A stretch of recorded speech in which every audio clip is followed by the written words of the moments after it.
اعوذ باللہ من الشیطان اللعین الرجیم بسم اللہ الرحمن الرحیم اللہم صلی علی محمد و آل محمد وعجل فرجہم۔ تفسیر شبر الجزء الثلاثین سورۃ النبأ و آیاتها 41 آیہ مکیہ۔ بسم اللہ الرحمن قوله تعالی بسم اللہ الرحمن الرحیم اما یتساءلون عن النبأ العظیم الذی هم فیہ مختلفون۔ دیکھیں، بہرحال چونکہ ہمارا جو موضوع ہے درس کا وہ ایک دم بالکل سے مطلقاً تفسیر نہیں ہے، بلکہ خاص ہے تفسیر شبر، اور امتحان بھی آپ سے یہی مطلوب ہے۔ تو آپ زیادہ سے زیادہ آپ کی کوشش یہ رہے گی کہ یہ جو تفسیر جو خود مصنف نے کی ہے، یعنی شبر سامع سید عبداللہ شبر نے، وہ کتاب آپ پر حل ہونی چاہیے، لیکن ہم کوشش کریں گے بہت زیادہ طولانی نہیں، مگر چونکہ یہ چھوٹے چھوٹے سورے ہیں اور بہت مفید ہیں، تو کوشش کریں کہ آئندہ بھی الگ سے تفسیر سے ان سوروں کے فائدے اور جو ضروری باتیں ہیں اس کو ذکر کریں گے، ٹھیک ہے۔ تو آپ یاد رکھیے، جب سب سے پہلی بات ہم آج مطلب 30واں پارہ شروع کریں، سب سے پہلا سورہ ہے سورہ نبا، ٹھیک ہے۔ تقریباً اس میں یعنی تقریباً کیا بالکل اس میں 41 جو ہے وہ کیا ہے آیتیں ہیں، اور یہ سورہ جو کیا ہے مکی سورہ ہے، واضح انشاءاللہ، ٹھیک ہے۔ ایک بات جو آپ کو غور کرنا ہوگا اس کتاب کو پڑھنے سے پہلے، اس تفسیر کو پڑھنے سے پہلے، وہ یہ کہ یہ جو تفسیر انہوں نے لکھی ہے، یعنی یہ سمجھ لیجئے اس بات سے مفروغاً ہے، آپ مفروغاً ہو کر لکھیے، اس بات سے انہوں نے اس کو چھوڑ رکھا ہے کہ یہ تفسیر وہی سمجھے گا کہ جو آیات کا ترجمہ سمجھتا ہو، سمجھ رہے ہیں؟ تو اگر کوئی یہ سمجھ رہا ہے کہ ہم اس تفسیر کو پڑھ کر آیات کا ترجمہ بھی کر لیں گے تو یہ مشکل ہے، ایسا نہیں ہو سکتا۔ تو آپ کو الگ سے تھوڑی سی محنت کیا کرنی ہوگی، ہم انشاءاللہ ہم تو کریں گے ہی ساتھ میں، لیکن الگ سے آپ کو محنت یہ کرنی ہوگی کہ چاہے وہ ذیشان حیدر جوادی صاحب کا ترجمہ ہو، یا پھر جو کیا ہے اس کے علاوہ اور جو اردو ترجمے ہیں، یا خود اس کے علاوہ فارسی ترجمہ ہے، جو بہرحال جس میں ترجمہ بہرحال اس کو حل کر کے آئے، اور اس سورے کے ایک مرتبہ کم سے کم روانگی کے ساتھ جو آیتیں ہم پڑھیں گے اس کا سورہ ضرور اس کا ترجمہ ضرور پڑھ کے آئیے گا، کیونکہ دیکھیے گا ابھی آپ جب پڑھنا شروع کریں گے نا، اب اس سے پڑھی نہیں پڑھی آپ لوگوں نے، آج نہیں پڑھی ہوگی، لیکن کل سے انشاءاللہ پڑھ لیجیے گا، تو دیکھیے گا کہ یہ کیا کریں گے، یہ آپ کو مطلب اس طریقے سے تفسیر نہیں بتائیں گے کہ ترجمہ آپ کا حل ہو، بلکہ کیا مثلا اس آیت کا مقصد بتا دیں گے، ہے نہیں؟ مثلا کیا ہے، مثال طور میں آپ کو مثال دوں، ٹھیک ہے، کیا ہے مثلا الذین هم فیہ مختلفون، تو اس کا ترجمہ نہیں بتایا، مگر کیا ہے اب مختلفون تب بتایا کہ یہ مختلفون یہ مختلف کیسے ہیں، کیسے لوگ جو کیا ہیں الگ الگ رائے رکھتے ہیں،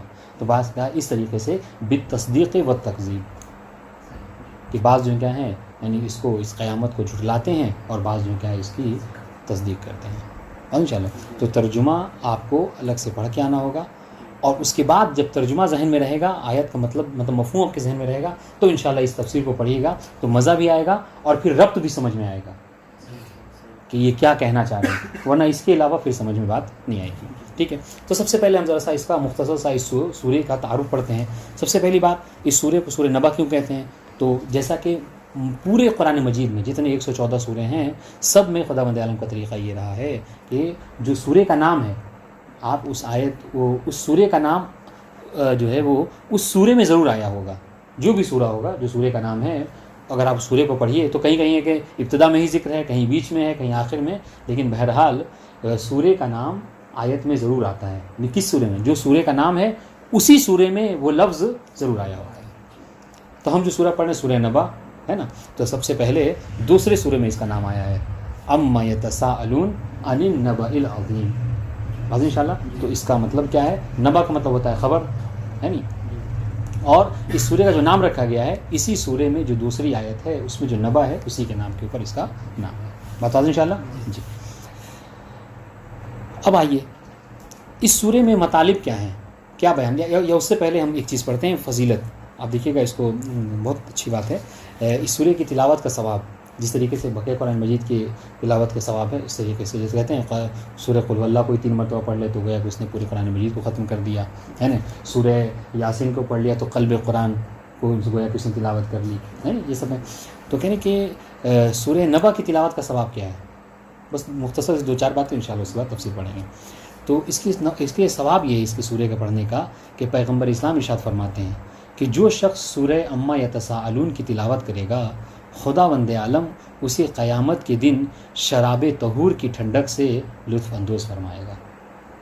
چونکہ اس آیت میں آیا شرابن طہورا کا لفظ، چونکہ اور ظاہر سی بات ہے یہ ایسی چیز ہے شرابن طہورا کہ جس کی ضرورت ہے انسان کو ہوگی وہاں پر. کیوں؟ اس لیے کہ شدید جو کیا ہے گرمی ہوگی. اور خود اس سورے میں یہ بات آئے گی کہ بعض ایسے لوگ ہیں کہ جن کو یعنی پیپ سمجھتے ہیں، خود غساقہ عربی میں کہتے ہیں پیپ، یعنی زخم سے جو وہ نکلتا ہے مواد، اس کو پیپ بولتے ہیں عام میں. تو جہاں بہت سے لوگوں کو یہ پلایا جائے گا، وہیں اگر کسی کو خدا مند اپنے فضل و کرم سے شرابن طہورا پلائے تو اس کی کیا عظمت اور فضیلت ہوگی. واضح انشاءاللہ. تو یہ ایک تلاوت کا ثواب ہے. دوسرا ثواب جو غالباً آپ لوگوں نے سن رکھا ہوگا، لیکن پتہ نہیں اس کو کیا ہے نہیں، ہم نے کوشش کی مگر جو کامیاب کبھی نہیں ہو سکے، یعنی وہ کنٹینیو نہیں ہو سکا. کہ اس کے حوالے سے روایت میں ہے، چھٹے امام ارشاد فرماتے ہیں کہ جو شخص ہے نا سورہ نبا کو مسلسل روزانہ تلاوت کرے گا تو خدا بند عالم اسے اسی سال حج پر جو ہے کیا ہے حج کی سعادت سے جو ہے وہ اس کو کامیاب فرمائے گا، اس کو نصیب فرمائے گا. اس کو بہرحال ہو نہیں پایا کبھی، مگر یہ کہ اگر کوئی چاہتا ہے کہ حج بیت اللہ کو جائے تو اسے چاہیے کہ روزانہ پابندی سے اور اس چیز کو نیت میں رکھ کے کہ خدا بند عالم ہمیں جو ہے وہ حج بیت اللہ سے شرف یاب کرے. انسان پڑھے تو خدا بند عالم اس کو جو ہے یقیناً حج پہ بلائے گا. اور رہی بات یہ کہ ہم طالب علم کہاں ہم اور کہاں آج کل جو ہے وہ حج 5-6 لاکھ میں ہوتا ہے. تو بہرحال یہ خدا بند عالم کا فضل و کرم ہے، وہ کسی کو دینا چاہتا ہے تو من حیث لا یحتسب جو ہے وہ کیا ہے دیتا ہے، انسان گمان بھی نہیں کر سکتا. اگر اس توکل کے ساتھ انسان پڑھے تو یقیناً خدا بند عالم اسے یہ چیزیں عطا کرتا ہے. اب رہی بات آئیے کہ اب ایک مختصر سا خاکہ جو ہم اس سورے میں پڑھنے والے ہیں کہ کون کون سی چیزیں ہیں کہ جو اس سورے میں ہم پڑھنے والے ہیں. تو یاد رکھیں، تو سب سے پہلی بات اس سورے میں خدا بند عالم نے کفار و مشرکین کے جو شکوک و شبہات تھے قیامت کے حوالے سے خاص طور سے ان کو پروردگار عالم نے دفع کیا ہے. ٹھیک ہے، اب دیکھیں گے پڑھیں گے ہم کہ یہ آپ اور ان کے شکوک و شبہات ہی ہیں کہ کبھی آ کر مومنین سے، کبھی مسلمانوں سے، کبھی آپس میں کیا کرتے ہیں قیامت کو جھٹلاتے ہیں. یہ خامخواہ جو کیا ہے لوگوں کو ڈرا رہے ہیں، کوئی قیامت نہیں ہے، کوئی حساب و کتاب نہیں ہے. تو اس کو دور کیا گیا ہے.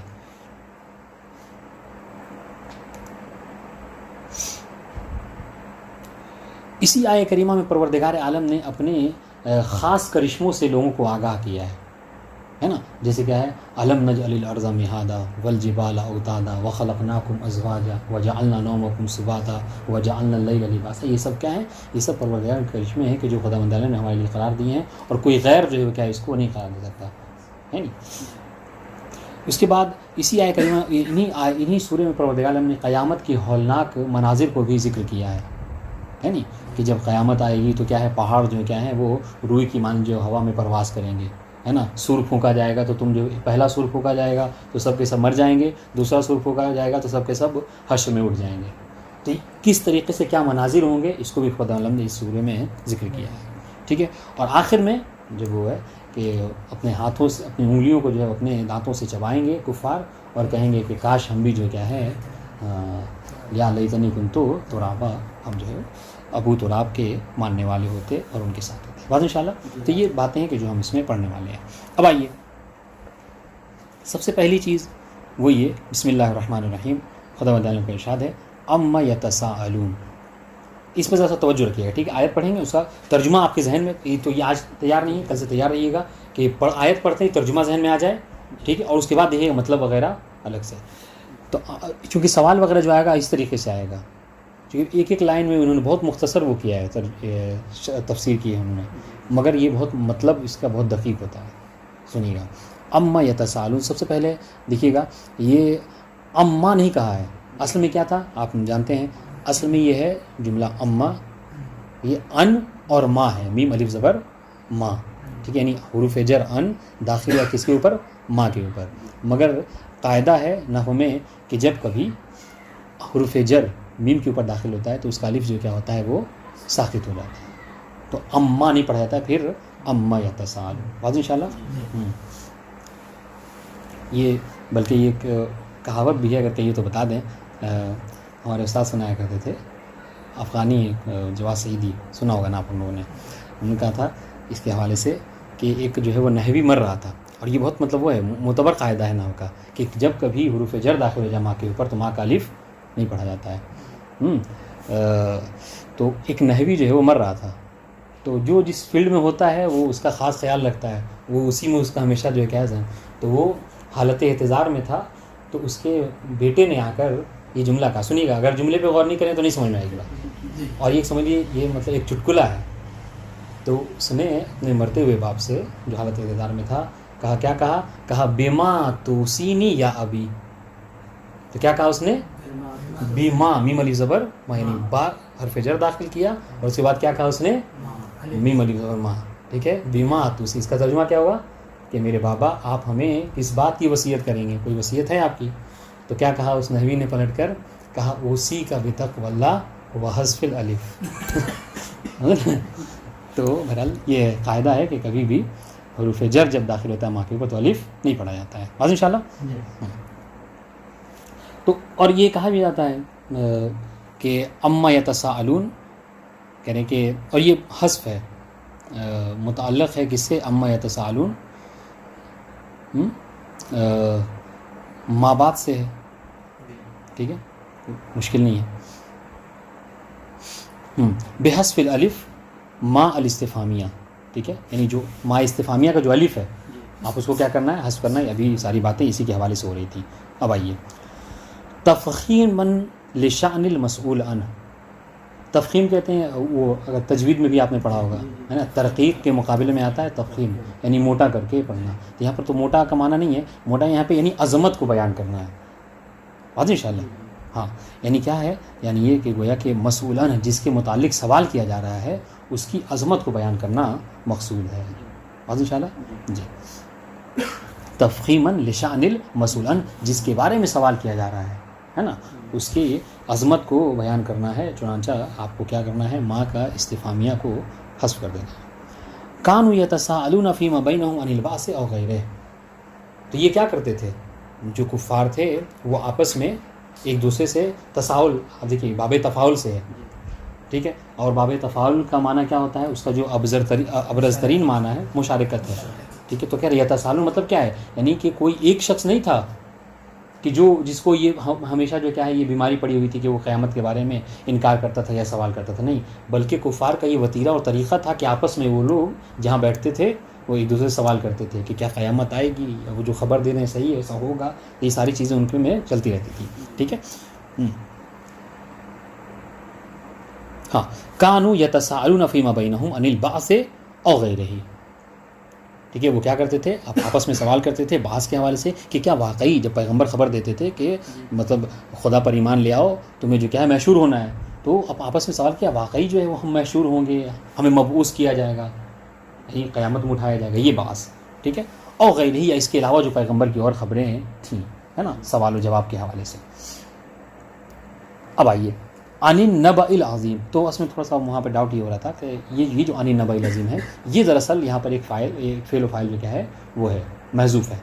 اما یتساءلون یہاں پہ کیا ہے؟ یتساءلون عن النبأ العظیم. واضح انشاءاللہ. جی، اب آئیے کہ اب یہاں پہ کہہ رہے ہیں کہ یہ کیا کس چیز کے بارے میں سوال کرتے ہیں؟ کہہ رہے ہیں آپس میں سوال کرتے ہیں یہ نبأ عظیم کے حوالے سے. اب نبأ عظیم کی بات آئی تو انہوں نے کیا نبأ عظیم کی تشریح کیا. اب دیکھیں تو یہاں پر سوال آپ سے جو مطلب کیا جائے گا تفسیر کا تو یہ کیا جائے گا، ہاں، ما هو المراد من النبأ العظیم عند المصنف. ٹھیک ہے، یہاں ہو سکتا ہے وہ ٹک لگانے کا ہو، یا مثلا کیا ہے آپ کو بعث بھی کہہ دیا جائے، کتاب سامک بھی اور ناطق بھی، اور وکلھا صحیح. تو یہ اس طرح کا سوال آئے گا مثلا. تو سنیے، تو نبأ عظیم سے کیا مراد ہے؟ یعنی ایک بڑی خبر. نبأ یعنی خبر، عظیم یعنی بہت بڑی خبر، یہ عظیم صفت ہے نبأ کی. تو اب کہہ رہے ہیں کہ یا تو یہ مراد روایتوں کے روح سے یا تو یہ بعث ہے یعنی مرنے کے بعد دوبارہ مبعوث ہونا ہے. ٹھیک ہے، ایک، یا پھر اول کتاب صامت یعنی قرآن مجید ہے، اول کتاب ناطق. واضح انشاءاللہ. اور کتاب ناطق کی تائید بھی ہوتی ہے کہ تفسیر صافی میں مولا امیر المومنین صلی اللہ علیہ وسلم ارشاد فرماتے ہیں کہ ما للہ آیۃ اکرم منی ولا للہ نبأ عظیم ولا للہ نبأ اعظم منی. مولا فرماتے ہیں کہ خداوند عالم کے لیے مجھ سے بڑا کوئی جو ہے کیا ہے، مجھ سے بڑی کوئی آیت اللہ کے نزدیک نہیں ہے، اور مجھ سے بڑی کوئی خبر جو ہے خداوند عالم کے نزدیک نہیں ہے. بات ان شاء اللہ. ہاں یہاں پر قرآن ناطق کی تائید اس حدیث سے بھی ہو رہی ہے. بات ان شاء اللہ. جی. الذی ہم فیہ مختلفون، یعنی اس نبأ عظیم کے بارے میں یہ سوال کرتے ہیں آپس میں کہ جس کے بارے میں وہ خود ہی کیا ہیں، مختلف ہیں. کوئی کہتا ہے کہ نہیں، اگر یہ خبر جو ہے کیا ہے رسول اللہ نے دی ہے تو آج تک کبھی ہم نے ان سے جھوٹ نہیں سنا ہے. انہوں نے جب بھی کوئی بات کہی ہے تو یقیناً صحیح کہی ہے، چنانچہ ہو سکتا ہے کہ جو وہ کہہ رہے ہیں وہ درست ہو. تو یہ، اور دوسرا کیا ہے کہ جو ایمان نہیں، جن کے دل مردہ تھے، جو پیغمبر کو بھی ایمان نہیں رکھتے تھے، تو وہ کیا کہتے تھے کہ نہیں، ہم انکار کرتے ہیں، ہمیں نہیں لگتا کہ کوئی باس و زجر ہے یا واقعی خداوند عالم جو کیا ہے ہمیں مرنے کے بعد دوبارہ اٹھائے گا، تو انکار کرتے تھے. تو اختلاف کس میں تھا؟ مختلفون بالتصدیق والتکذیب. انشاءاللہ. تو پیغمبر کی صداقت کو دیکھتے کافر بھی تھے مگر ایمان لے، مطلب یہ کہا کرتے تھے کہ ہاں اگر یہ کہہ رہے تو درست ہوگا، بعض جو کہ اس کا انکار کرتے تھے. بات واضح ہو رہی ہے؟ جی. کلا سیعلمون، ہرگز نہیں، یہ عنقریب جو کیا ہیں جان لیں گے. ٹھیک ہے، اب سنیے گا. کلا رد عن التکذیب بہ، یہ کلا حروف رد و زجر عربی میں کہا جاتا ہے. ٹھیک ہے، جب کسی چیز کو بہت زیادہ تاکید سے جو ہے کیا ہے منع کیا جاتا ہے تو اس کے لیے کہا جاتا ہے کلا، ہرگز نہیں. ٹھیک ہے، رد عن التکذیب بہ، یعنی جو لوگ اس کی جھٹلاتے تھے اس کو، ان کو منع کیا جا رہا ہے کہ تم اسے نہ جھٹلاؤ. ٹھیک ہے، کلا سیعلمون، یعنی وہ عنقریب جو کیا ہیں جان لیں گے. کیا جان لیں گے؟ عاقبت و تکذیبہم، یہ جو جھٹلا رہے ہیں ہماری آیتوں کو، اب وہ چاہے قرآن مجید کو جھٹلا رہے ہیں. ٹھیک ہے، چونکہ جب قرآن، ابھی یہ تینوں معنی آپ کو کرنا ہے، کیونکہ کیا کہا انہوں نے، 3 معنی ہو سکتے ہیں. بعض قیامت بھی ہے، قرآن صامت بھی ہے اور قرآن ناطق بھی ہے. تو تینوں معنی سے یہ جو تینوں کو جھٹلا رہے ہیں، آپ کا فون آ رہا ہے.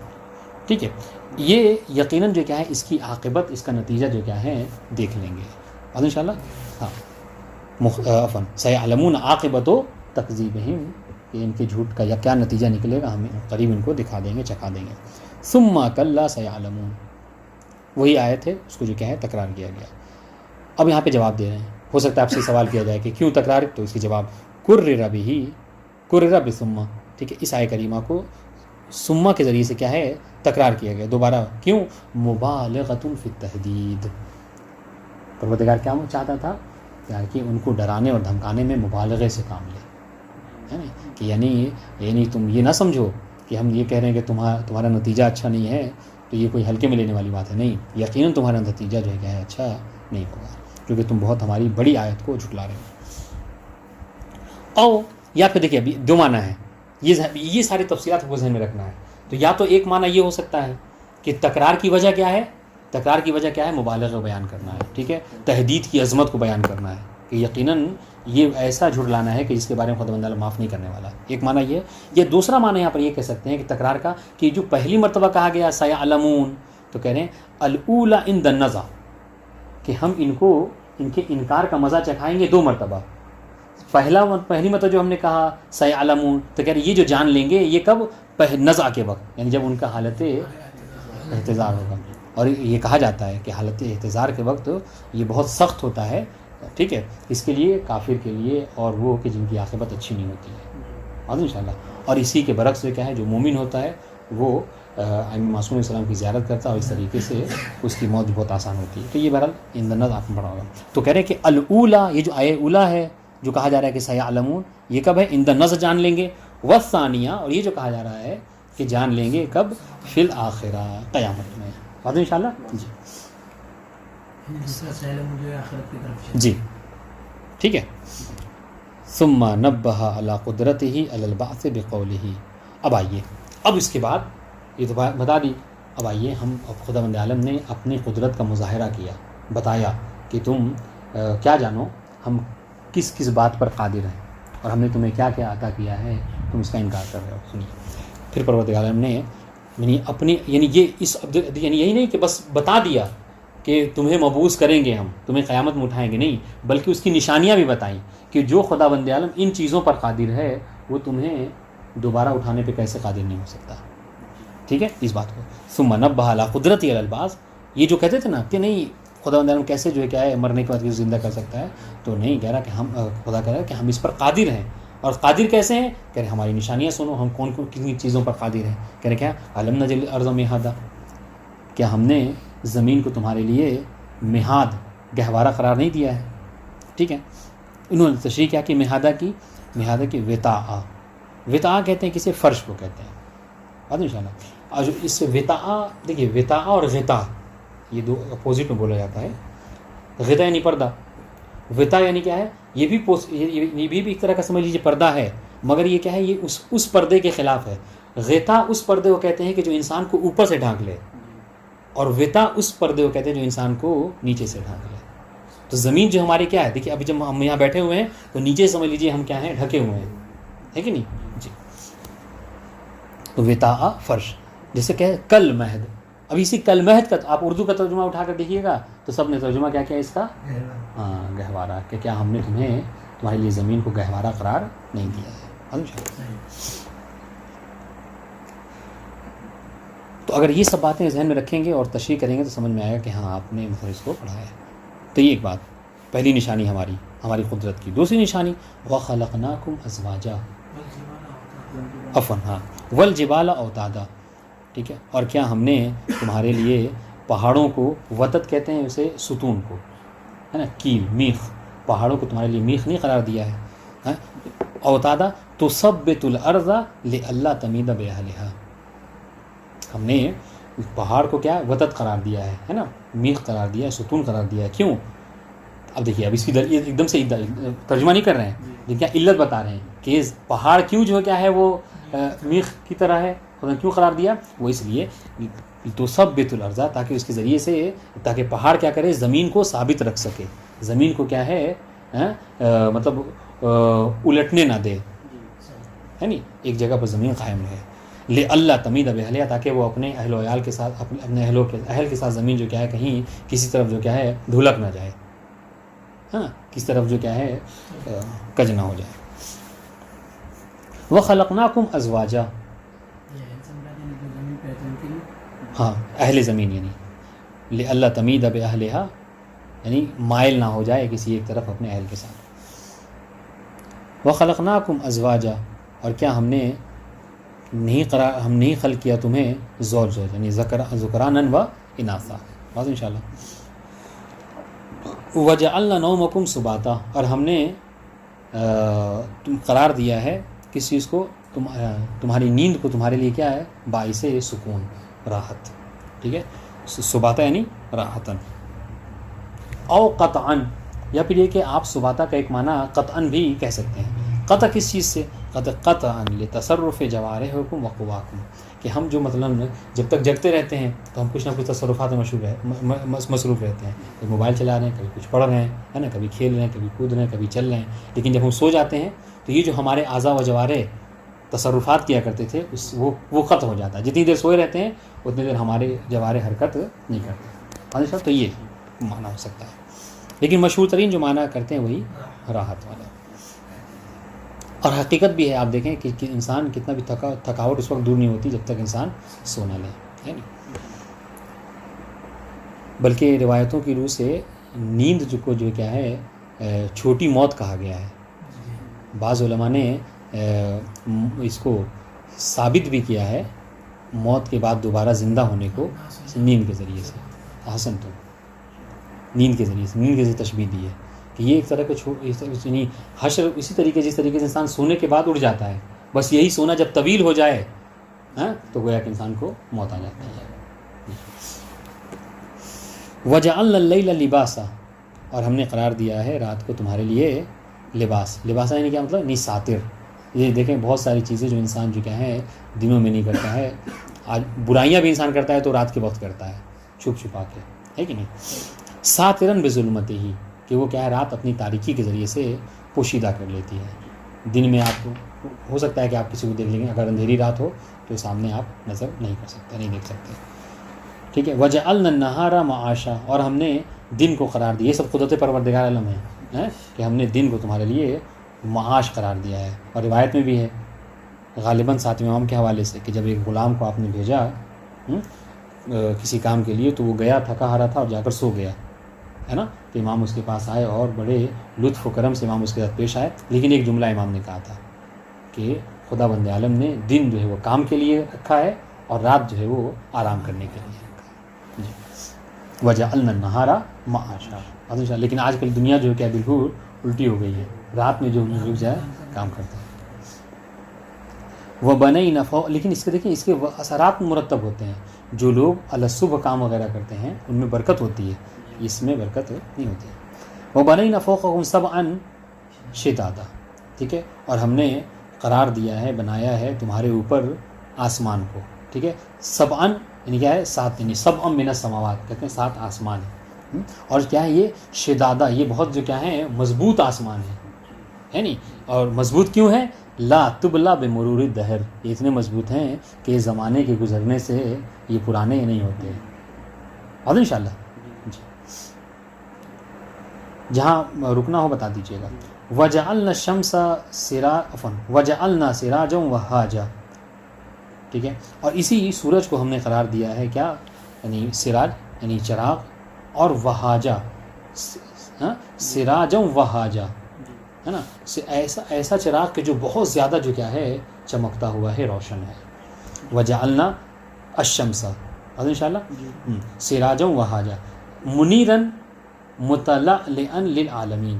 ایک تو کیا ہے یہ بہت روشن, چراغ کی صفت یہی ہے کہ وہ روشن ہوتا ہے نا. تو یہ ہم تو لیکن دیکھیں یہی فرق ہے کہ تم مخلوق ہو کر اگر کوئی چراغ روشن کرتے ہو تو 2 فٹ 4 فٹ یا جتنے بڑے کمرے میں رہتے ہو تم اسے روشن کر سکتے ہو, یا جتنے. لیکن ہم اگر کسی کو چراغ بھی کہتے ہیں اور اس کو روشن کر دیتے ہیں تو پوری دنیا جو ہے کیا اس سے روشن ہو جایا کرتی ہے.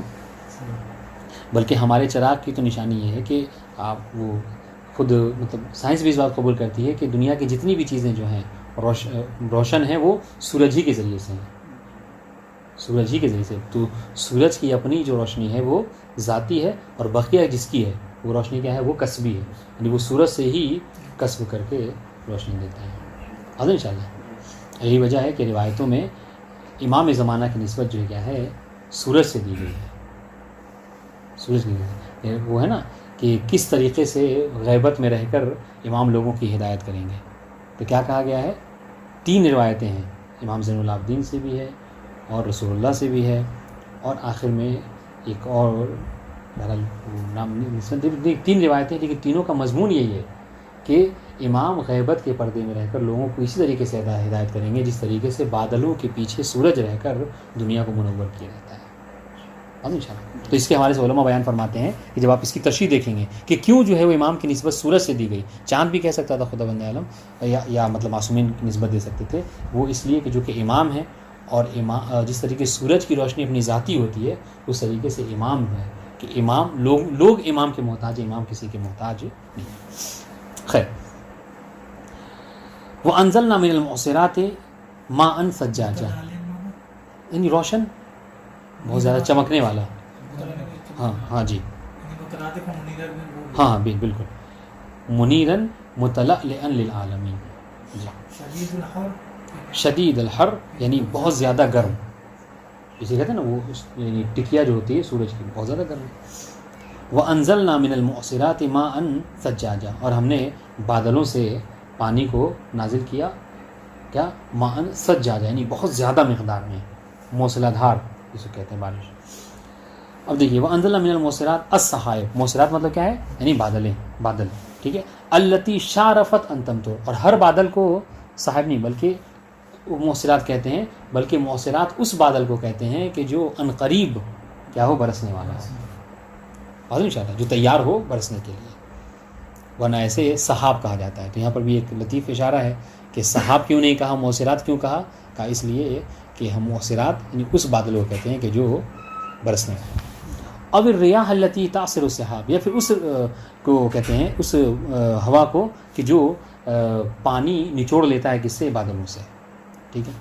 ماءً ثجاجا سبابا بدفع, ثجاجا کا مطلب کیا ہے, یعنی بہت زیادہ, یعنی ایک دفعی طور پر بہت زیادہ گرنا, یعنی موسلادھار بارش اس کو کہہ سکتے ہیں کہ بہت تیز بارش ہونا.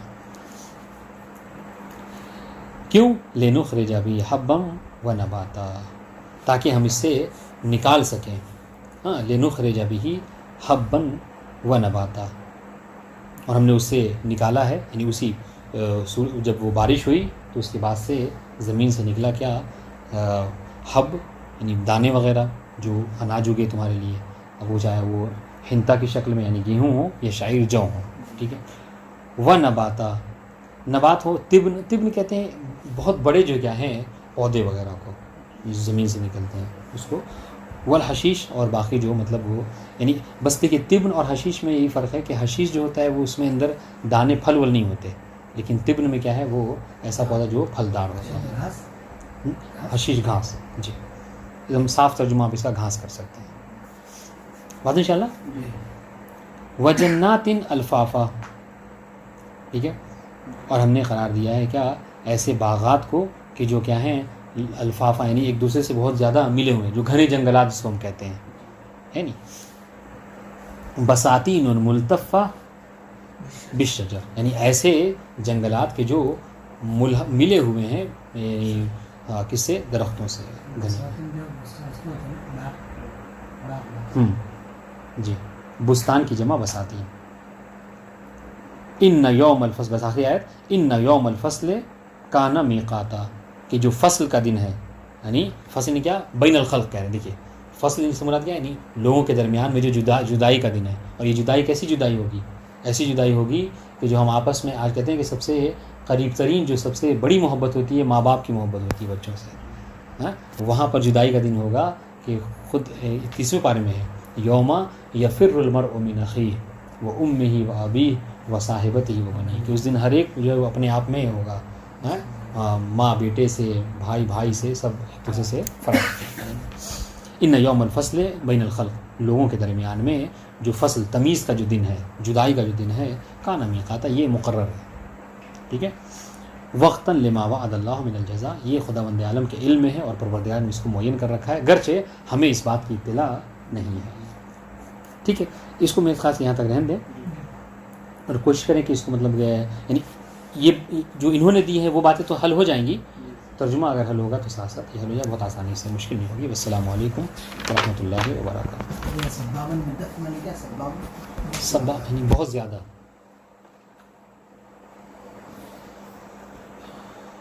سب تو کہتے ہیں پڑھنا، تو پانی جو پڑتا ہے بے دفعہ یعنی بہت تیزی سے، ہاں موسلادھار، اس کا اردو میں آپ ترجمہ دیکھیں گے تو وہاں پہ کیا جائے.